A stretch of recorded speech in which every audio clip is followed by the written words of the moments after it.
Hello दोस्तों, learning by doing पे मैं प्रियंका आपका स्वागत करती हूं। और जैसा कि आपके सामने है, ये है सामान्य जागरूकता यानी जीके जीएस से संबंधित क्वेश्चन प्रैक्टिस सेट नंबर आज जो है 26 है, ठीक है। और ये 2020 में आए हुए प्रश्न पत्र हैं। इस सारे प्रश्न पत्रों के साथ आपको व्याख्या भी मिलेगा। मुझे उम्मीद है कि आगामी परीक्षा में काफ़ी हद तक आपको इस प्रश्न पत्र से मदद मिलेगी। अगर आप हमारे चैनल पर नए हैं तो वीडियो को लाइक कर चैनल को सब्सक्राइब कर ऑल का बटन प्रेस कर दे, ताकि डेली के आने वाले जो वीडियो हैं आपको इजीली प्राप्त हो सकते हैं।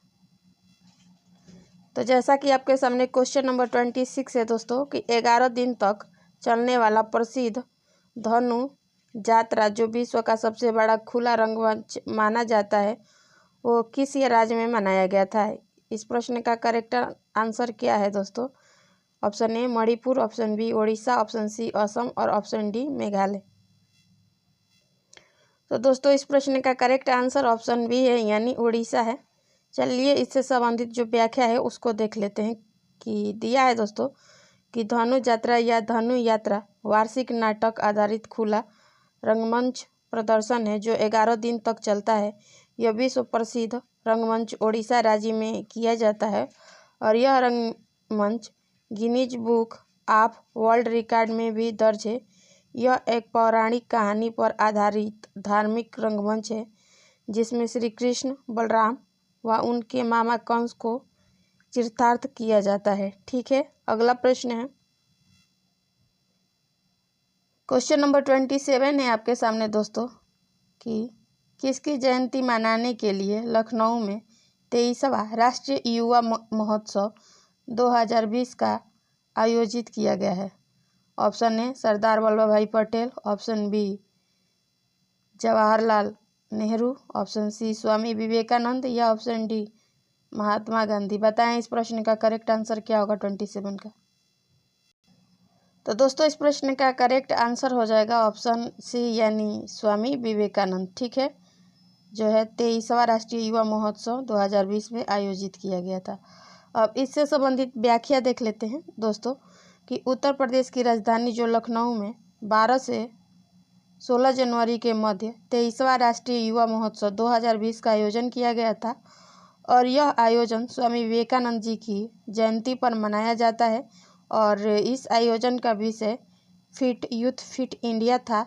और इस आयोजन का उद्देश्य युवाओं के ज्ञान एवं विचारों को बढ़ावा देने तथा उसके लिए एक मंच प्रदान करता है, ठीक है। तो अगला क्वेश्चन है, क्वेश्चन नंबर 28 आपके सामने है दोस्तों, कि जनवरी 2020 में सरकार द्वारा आरंभ की गई विश्वास जो एक प्रमुख ई शासन पहल है, निम्नलिखित में से किसका संक्षिप्त रूप है।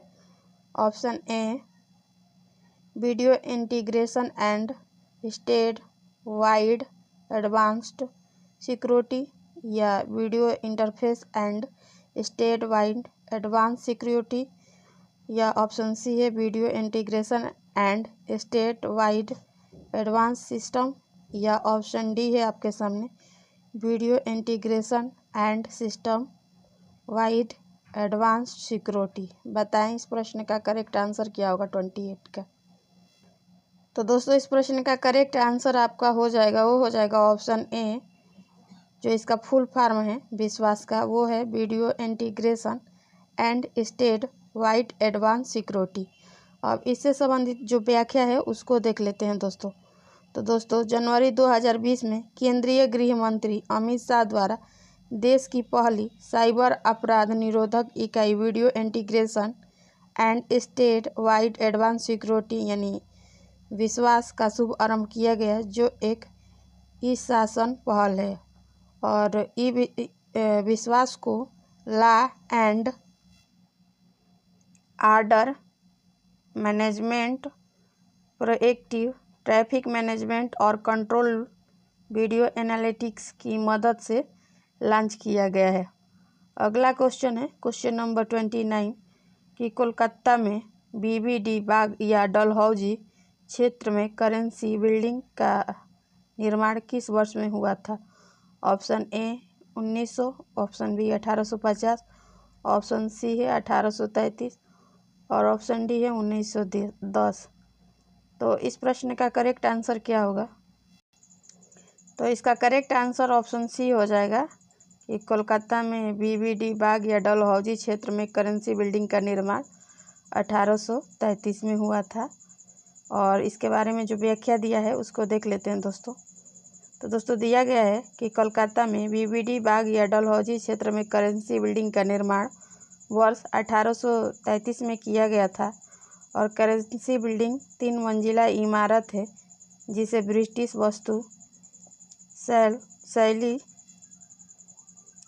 में बनाया गया है और यह कलकत्ता में डलहौजी क्षेत्र स्क्वायर में स्थित है। और इस भवन को वर्ष 1833 में आगरा बैंक लिमिटेड के कार्यालय के रूप में स्थापित किया गया था, लेकिन जब ब्रिटिश सरकार ने वर्ष 1868 में अपने मुद्रा विभाग के लिए आगरा बैंक लिमिटेड में इसका एक बड़ा हिस्सा अधिकृत कर लिया तो इसका नाम बदलकर करेंसी बिल्डिंग कर दिया गया। ठीक है, अगला प्रश्न है क्वेश्चन नंबर 30 आपके सामने है दोस्तों कि महाराज सवाई जय सिंह द्वितीय द्वारा नाहरगढ़ किले का निर्माण किस वर्ष में कराया गया था? Option A 1780, option B 1800, option C 1805 या ऑप्शन डी है 1734। बताएं इस प्रश्न का करेक्ट आंसर क्या होगा? तो दोस्तों इस प्रश्न का करेक्ट आंसर ऑप्शन डी हो जाएगा। ठीक है, यानी 1734 में राजा सवाई जय सिंह द्वितीय द्वारा नाहरगढ़ का किले का निर्माण 1734 यानी ऑप्शन डी करेक्ट इसका आंसर होगा। ठीक है, अब इससे संबंधित व्याख्या देख लेते हैं। क्या दिया है व्याख्या कि महाराजा सवाई जय सिंह द्वितीय द्वारा नाहरगढ़ के किले का निर्माण 1734 ईसा में कराया गया था। और नाहरगढ़ का किला जयपुर को घेरे हुए अरावली पर्वतमाला पर बना हुआ मराठों से बचाव हेतु अरावली पर्वत श्रृंखला के छोर पर आमेर की सुरक्षा को ध्यान में रखते हुए बनवाया गया था। ठीक है, अगला प्रश्न है क्वेश्चन नंबर 31 है आपके सामने दोस्तों कि निम्नलिखित में से किस शैक्षणिक संस्थान के शोधकर्ताओं में विद्युत गतिज धारा वैभव यानी इलेक्ट्रोकैनेटिक्स स्टीयरिंग पोटेंशियल नामक नैनो स्केल परिघटना का प्रयोग छोटे स्तर पर बहते हुए पानी जैसे घरेलू पानी की टोटियों से बहने वाला पानी से ऊर्जा का निर्माण करने में किया? इस प्रश्न का करेक्ट आंसर क्या होगा? Option A IIT Delhi, option B IIT Madras, option C IIT Bombay या ऑप्शन डी IIT गुवाहाटी। बताएं इस प्रश्न का करेक्ट आंसर क्या होगा 31 का? तो दोस्तों इस प्रश्न का करेक्ट आंसर हो जाएगा है कि IIT गुवाहाटी द्वारा जो है जैसे घरेलू पानी की टोटियों से बहने वाले पानी की ऊर्जा का निर्माण करने के लिए किया गया। ठीक है, अब इससे संबंधित व्याख्या देख लेते हैं कि भारतीय प्रौद्योगिकी संस्थान IIT गुवाहाटी के शोधकर्ताओं ने विद्युत गतिज धारा वैभव यानी इलेक्ट्रोकैनेटिक स्ट्रीमिंग पोटेंशियल नामक नैनो स्केल परिघटना यानी नैनो स्केल फोनिमोन का प्रयोग के स्तर पर बहते हुए पानी जैसे घरेलू पानी की टोटियों से बहने वाली पानी से ऊर्जा को निर्माण करने में किया गया था। ठीक है, अगला क्वेश्चन है क्वेश्चन नंबर 32 आपके सामने है दोस्तों। निम्नलिखित में से कौन सी नदी दक्षिण भारत के प्रसिद्ध तीर्थ स्थान तिरुटनी से होकर बहती है? Option A Kaveri, option B Vaigai, option C Nandi या ऑप्शन डी पलार। इस प्रश्न का करेक्ट आंसर क्या है दोस्तों? तो इस प्रश्न का करेक्ट आंसर ऑप्शन सी हो जाएगा, यानी नंदी नदी दक्षिण भारत के प्रसिद्ध तीर्थ स्थान तिरुटनी या तिरुथानी से होकर बहती है। तिरुटनी या तिरुथानी मुरुगन मंदिर तमिलनाडु राज्य के थिरुतनी की पहाड़ियों में बना एक मंदिर है जहां पर नदी बहती है। भगवान मुरुगन के 6 पवित्र निवास स्थानों में से एक तिरुटनीमुरुगन मंदिर चेन्नई से 87 किलोमीटर दूर पर स्थित है।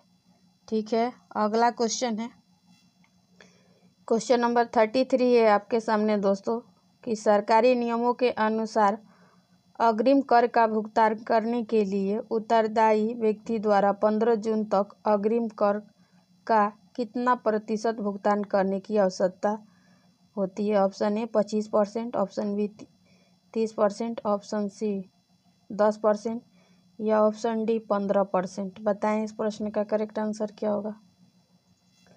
तो इस प्रश्न का करेक्ट आंसर जो हो जाएगा ऑप्शन 15% हो जाएगा। ठीक है, अब इससे संबंधित जो व्याख्या है उसको देख लेते हैं कि सरकारी नियमों के अनुसार अग्रिम कर का भुगतान करने के लिए उत्तरदायी व्यक्ति द्वारा 15 जून तक अग्रिम कर का 15% भुगतान करना अनिवार्य होता है।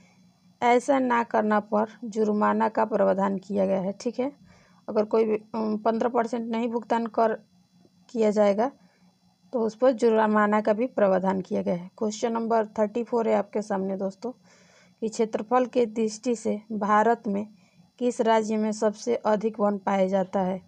Option A Orissa, option B Madhya Pradesh, option C Kerala या ऑप्शन डी महाराष्ट्र। बताएं इस प्रश्न को मेरे द्वारा जो है क्वेश्चन प्रैक्टिस माध्यम से कराया गया है। बताएं इस प्रश्न का करेक्ट आंसर क्या होगा। तो दोस्तों इस प्रश्न का करेक्ट आंसर जो होगा ऑप्शन बी यानी मध्य प्रदेश होगा। ठीक है, अब इससे संबंधित व्याख्या जो है उसको देख लेते हैं दोस्तों। तो दोस्तों वन रिपोर्ट 2019 के अनुसार भारत का सबसे बड़ा वन क्षेत्र वाला राज्य मध्य प्रदेश है, जिसका क्षेत्रफल 77,482 वर्ग किलोमीटर है, जबकि प्रतिशत के आधार पर सबसे बड़ा वन क्षेत्र वाला राज्य केंद्र शासित प्रदेश लक्षद्वीप है, जो कि राज्य के कुल क्षेत्रफल का 90.33% है।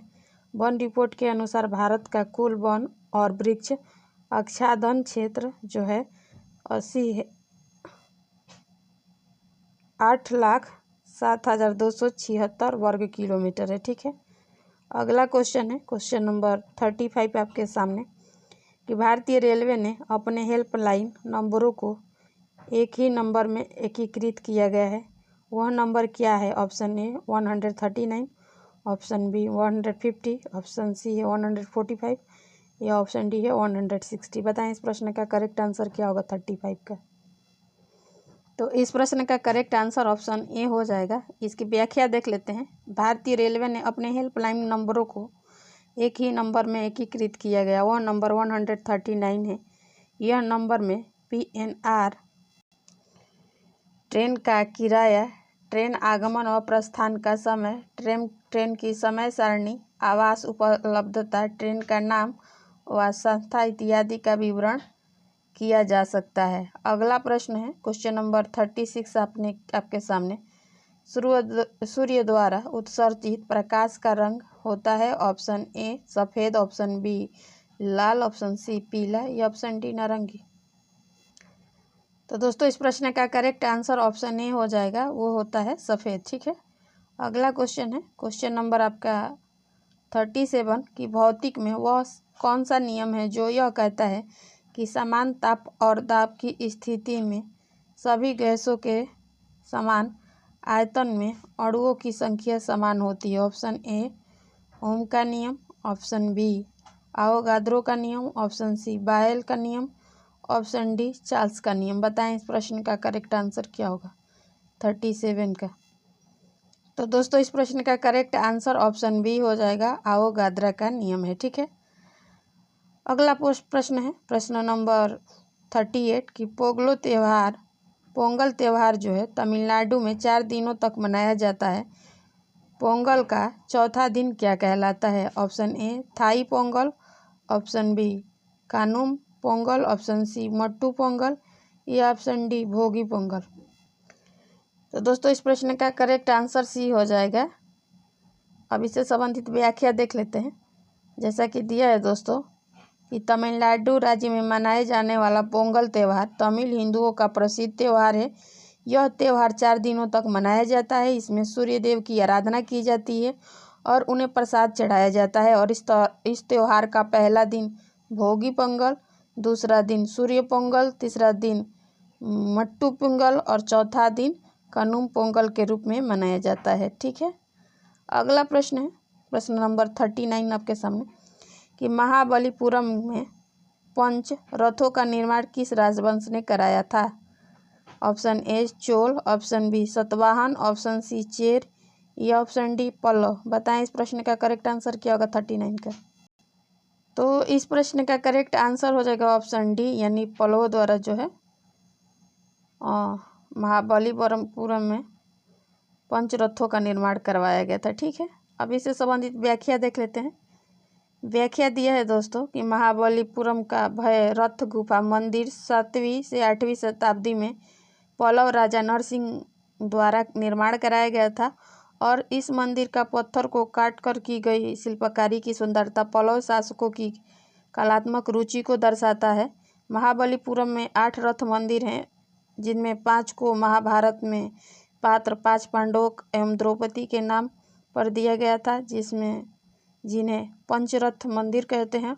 और इन 5 रथों में धर्मराज रथ, भीम रथ, अर्जुन रथ, द्रौपदी रथ एवं नकुल एवं सहदेव रथ हैं। ठीक है, अगला प्रश्न है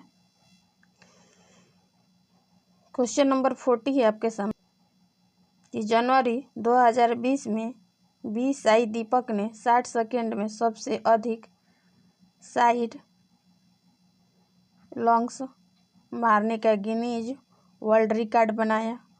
उन्होंने कितने साइड लॉन्ग्स मारे। Option A 59, option B 40, option C 30 या ऑप्शन डी 50। इस प्रश्न का करेक्ट आंसर क्या है। तो इस प्रश्न का करेक्ट आंसर ऑप्शन ए हो जाएगा दोस्तों कि 59 यानी जनवरी 2020 में हैदराबाद में बी साई दीपक ने 60 सेकेंड में से 59 साइड लॉन्ग्स कर गिनीज बुक में वर्ल्ड रिकॉर्ड स्थापित किया और 23 वर्षीय बी साई दीपक ने इस खिताब को भारतीय सैनिकों व शहीदों को समर्पित किया। क्वेश्चन नंबर 41 है आपके सामने।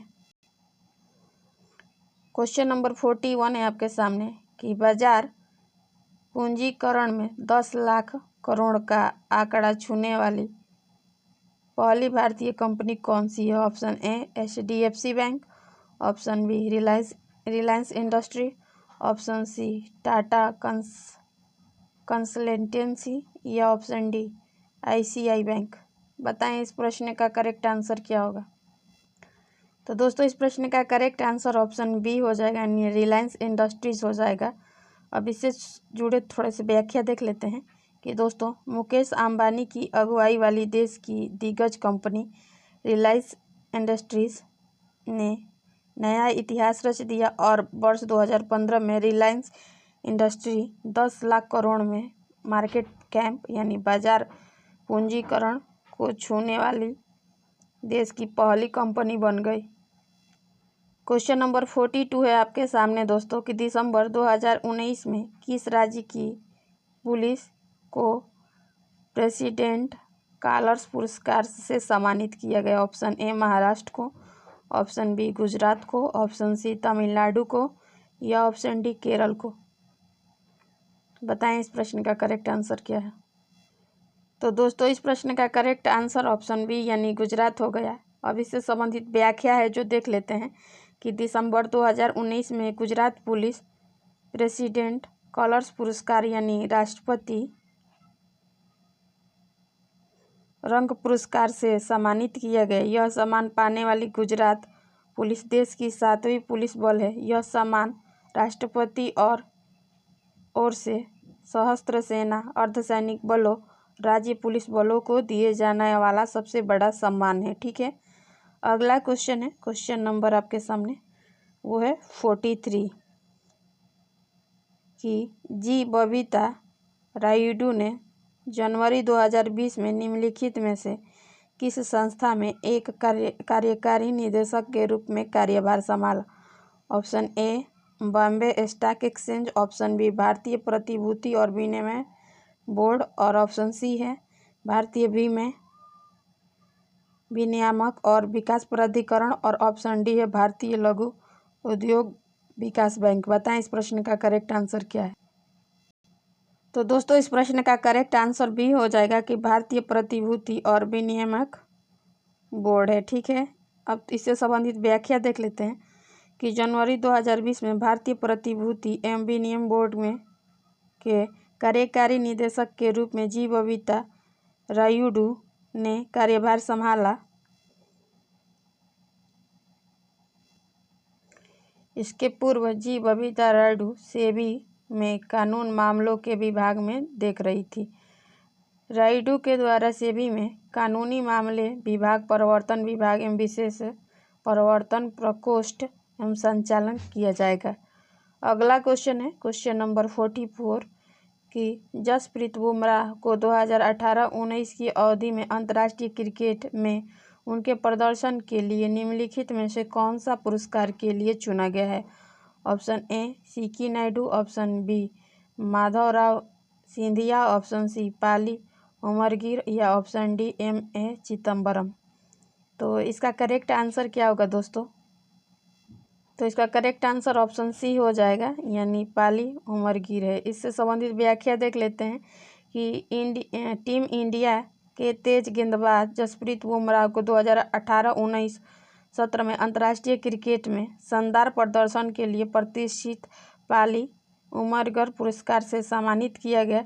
26 वर्षीय पेसर बुमराह को मुंबई आयोजित BCCI में के वार्षिक पुरस्कार समारोह के दौरान यह अवार्ड दिया गया। ठीक है, अगला क्वेश्चन है क्वेश्चन नंबर 45 आपके सामने है। वो है कि बेंगलुरु में आयोजित 107वीं भारतीय विज्ञान कांग्रेस का विषय क्या था। ऑप्शन ए भविष्य का भारत या विज्ञान और प्रौद्योगिकी, ऑप्शन ए विज्ञान और प्रौद्योगिकी के माध्यम से आगमन तक पहुंचना, ऑप्शन सी है विज्ञान और प्रौद्योगिकी एवं ग्रामीण विकास, या ऑप्शन डी है आपके सामने राष्ट्रीय विकास के लिए विज्ञान और प्रौद्योगिकी। बताएं इस प्रश्न का करेक्ट आंसर क्या होगा। तो दोस्तों इस प्रश्न का करेक्ट आंसर हो जाएगा कि विज्ञान और प्रौद्योगिकी यानी ग्रामीण विकास। ठीक है, अब इससे संबंधित व्याख्या देख लेते हैं। प्रधानमंत्री नरेंद्र मोदी द्वारा 3 से 7 जनवरी 2020 तक चलने वाली 107वीं भारतीय विज्ञान कांग्रेस का उद्घाटन किया गया और यह उद्घाटन देश भर के शीर्ष वैज्ञानिक, नोबेल पुरस्कार विजेताओं तथा गणमान्य व्यक्तियों व छात्रों की उपस्थिति में किया गया। और इस 107वीं कांग्रेस का विषय विज्ञान एवं प्रौद्योगिकी यानी ग्रामीण विकास था, जिसका उद्देश्य भारत का नवाचार तरीकों से कृषि को बढ़ावा देना था। अगला क्वेश्चन है क्वेश्चन नंबर 46 आपके सामने है कि निम्नलिखित में से कौन सा राष्ट्रीय उद्यान पूर्वी हिमालय उप क्षेत्र में सबसे बड़ा संरक्षित क्षेत्र है। ऑप्शन ए जिम कॉर्बेट राष्ट्रीय उद्यान, ऑप्शन बी बांदीपुर राष्ट्रीय उद्यान, ऑप्शन सी नामदफा राष्ट्रीय उद्यान, ऑप्शन डी है केवुल लामलाजो राष्ट्रीय उद्यान। बताएं इस प्रश्न का करेक्ट आंसर क्या है 46 का। तो दोस्तों इस प्रश्न का करेक्ट आंसर हो जाएगा ऑप्शन सी, यानी नामदफा राष्ट्रीय उद्यान होगा। अब इससे संबंधित व्याख्या देख लेते हैं कि अरुणाचल प्रदेश में स्थित नामदफा राष्ट्रीय उद्यान पूर्वी हिमालय जैव विविधता स्थल का सबसे बड़ा संरक्षित क्षेत्र है और यह क्षेत्रफल की दृष्टि से भारत का सबसे बड़ा राष्ट्रीय उद्यान है जो पूर्वी हिमालय के उप क्षेत्र में स्थित है। ठीक है, अगला क्वेश्चन है क्वेश्चन नंबर 47 है आपके सामने दोस्तों कि विज्ञान की एक शाखा चिरोपोडी शरीर के किस भाग से संबंधित है। ऑप्शन ए यकृत से, ऑप्शन बी वृक्क से, ऑप्शन सी पैरों से, या ऑप्शन डी फेफड़े से। बताएं इस प्रश्न का करेक्ट आंसर क्या होगा। तो दोस्तों इस प्रश्न का करेक्ट आंसर ऑप्शन सी हो जाएगा, यानी चिरोपोडी जो शरीर के भाग है वो पैरों से संबंधित है। ठीक है, यानी ऑप्शन सी इसका करेक्ट आंसर हो जाएगा। क्वेश्चन नंबर 48 है आपके सामने दोस्तों कि 1942 में महात्मा गांधी द्वारा भारत छोड़ो आंदोलन निम्नलिखित में से किस स्थान पर आरंभ किया गया था। ऑप्शन ए August Kranti Maidan, option B Shivaji Park, option C Jallianwala Bagh, option D है प्रगति मैदान। इस प्रश्न का करेक्ट आंसर जो है वो होगा वो ऑप्शन ए हो जाएगा, वो होगा अगस्त क्रांति मैदान। अब इससे संबंधित व्याख्या देख लेते हैं दोस्तों कि वर्ष 1942 में महात्मा गांधी द्वारा भारत छोड़ो आंदोलन अगस्त क्रांति मैदान के क्षेत्र में आरंभ किया गया था। महात्मा गांधी ने 8 अगस्त 1942 में को मुंबई से भारत छोड़ो आंदोलन की शुरुआत की थी और इस आंदोलन को कांग्रेस क्रांति के रूप में भी जाना जाता है। और 8 अगस्त 1942 को मुंबई के ग्वालियर टैंक मैदान अगस्त क्रांति मैदान पर अखिल भारतीय कांग्रेस महासमिति ने प्रस्ताव पारित किया था, जिसे भारत छोड़ो प्रस्ताव कहा गया था। यहीं से इस आंदोलन की शुरुआत की गई थी। क्वेश्चन नंबर 49 है आपके सामने दोस्तों, वो है कि ईश्वर शर्मा को ग्लोबल चाइल्ड प्रोडिजी अवार्ड 2020 से सम्मानित किया गया है। यह पुरस्कार किससे संबंधित है? ऑप्शन ए विज्ञान, ऑप्शन बी खेल, ऑप्शन सी साहित्य या ऑप्शन डी योग। बताएं इस प्रश्न का करेक्ट आंसर क्या होगा? तो इस प्रश्न का करेक्ट आंसर हो जाएगा ऑप्शन डी, यानी जो योग से संबंधित है। अब इससे संबंधित व्याख्या देख लेते हैं कि स्कूल एम अंडर 11 के तहत ब्रिटिश भारतीय 10 वर्षीय बालक ईश्वर शर्मा को वर्ष 2020 में योग के लिए ग्लोबल चाइल्ड प्रोडिजी अवार्ड 2020 से सम्मानित किया गया। यह पुरस्कार आध्यात्मिक अनुशासन योग में दिया जाता है। जनवरी 2020 में नई दिल्ली में आयोजित एक विशेष कार्यक्रम में ईश्वर शर्मा को इस सम्मान का प्रमाण पत्र और नोबेल पुरस्कार विजेता कैलाश सत्यार्थी एवं तत्कालीन पुडुचेरी के लेफ्टिनेंट गवर्नर किरण बेदी द्वारा दिया गया। ठीक है। क्वेश्चन नंबर 50 है आपके सामने दोस्तों कि स्वच्छता ही सेवा 2019 के दौरान प्लास्टिक अपशिष्ट प्रबंधन श्रेणी में भारत का सर्वश्रेष्ठ जिला होने के लिए कौन सा जिला प्लास्टिक अपशिष्ट प्रबंधन पुरस्कार 2020 से सम्मानित किया गया? Option A Majuli, option B Hojai, option C Jorhat, option D Dibrugarh. इस प्रश्न का करेक्ट आंसर क्या है? तो दोस्तों इस प्रश्न का करेक्ट आंसर हो जाएगा ऑप्शन डी, यानी डिब्रूगढ़ है। अब इससे संबंधित व्याख्या देख लेते हैं कि असम राज्य में डिब्रूगढ़ जिले को प्लास्टिक अपशिष्ट प्रबंधक पुरस्कार 2020 से सम्मानित किया गया। यह स्वच्छ भारत सेवा वर्ष 2019 के दौरान प्लास्टिक अपशिष्ट प्रबंधन श्रेणी में भारत के सर्वश्रेष्ठ जिले के रूप में दिया गया और यह पुरस्कार प्रसिद्ध बॉलीवुड अभिनेता आमिर खान द्वारा डिब्रूगढ़ के उपायुक्त पल्लव गोपाल झा को दिया गया। और इस तरह आपका जो क्वेश्चन प्रैक्टिस सेट नंबर है 25 क्वेश्चन के साथ और उस व्याख्या के साथ कंप्लीट होता है। मुझे उम्मीद है कि इस प्रश्न पत्र से आगामी परीक्षा में आप सभी को काफ़ी हद तक मदद मिलेगी। अगर आप हमारे चैनल पर नए हैं तो वीडियो को लाइक कर चैनल को सब्सक्राइब कर ऑल का बटन प्रेस करें ताकि डेली के आने वाले जो वीडियो हैं आपको ईजिली प्राप्त हो सके। और दोस्तों अपने फ्रेंड्स, कलीग्स या रिलेटिव पीयर ग्रुप जिनसे जुड़े हुए हैं उनके यहाँ ये कंटेंट शेयर करें ताकि इस कंटेंट का प्रॉफिट और भी अदर दोस्तों, भाई बहनों, आपके रिलेटिव को हो सके। तो फिर मिलेंगे नेक्स्ट वीडियो के साथ ऐसे ही व्याख्या और क्वेश्चन के साथ। तब तक के लिए धन्यवाद। आपका दिन मंगलमय हो।